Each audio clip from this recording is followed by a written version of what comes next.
Hello, this is Ken Williams. I'm your host and your guide. This is video part 2 where I'm talking about the foreclosure process. You notice here I'm using a different application here. This is a website, foreclosure.com, it's a paid subscription. I've been a part of this. I've been using this, I don't know, several years. I think it's $19 or $9 per month. I'm a long-time user. They are not the only deal in town, of course, but I'm comfortable with them. I can look things up quickly.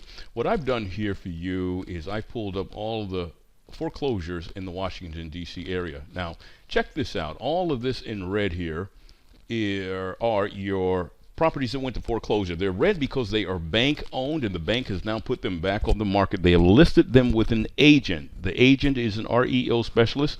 Where now you've missed out because when the bank owns them and they're now putting them back on the market, the prices are now elevated. Had you found this property when it was in a pre-foreclosure status, that is like the holy grail of this process, you see, because now the property owner in a pre-foreclosure status is facing an imminent sell date. Whether a date is listed or not for auction, it is on its way very quickly. So now that property owner is motivated to talk to you and they're looking for a solution. They probably filed bankruptcy several times to stop the auction. They may have hired an attorney to delay things. And most times, unfortunately, many of those homeowners just fall right back in the foreclosure. Now, even before the pre-foreclosure, an optimal time to talk to the homeowner would be when the property is in a default status. That's when the bank can start sending them letters. It is not yet public knowledge.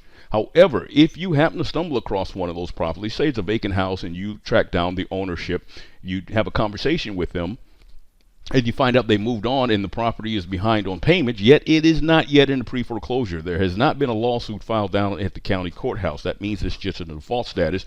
You are able to negotiate something there as well and make a little profit for yourself. If that property has no equity or negative equity, that's where a short sale would come into. Now, and that's what my partner specializes in. I would say she's one of the best in the country, if not the best. I used to travel the country as a national speaker and trainer on real estate matters of investing for many years, and I haven't run into too many people who can successfully do short sale negotiations one after another. She has a machine where she has trained agents that go in and pump these things out. I know just last month in November she had 9 on the books and she's closing them one at a time. They're exhausting, but what you need to understand is all of these red circles here indicate opportunities missed for you. You didn't lose money, but it's money missed. That hurts just as bad when you understand what you are missing out on. Now you see here, these properties are owned by banks and now they're listing them with agents. Then the agent's loyalty is not to you, it is to the bank. That is their client. So the price negotiation is usually not very flexible. You see, the banks are backed by Wall Street and they know that we are at the top of the market. Even mainstream media sources, I've noticed, are starting to warn people about an imminent collapse. Now, they're talking about the stock market, but okay, so the stock market underlines the real estate market as well. So we are at the very top of the market cycle. So the banks are trying to parse these REOs out. Remember, REOs, real estate owned by banks.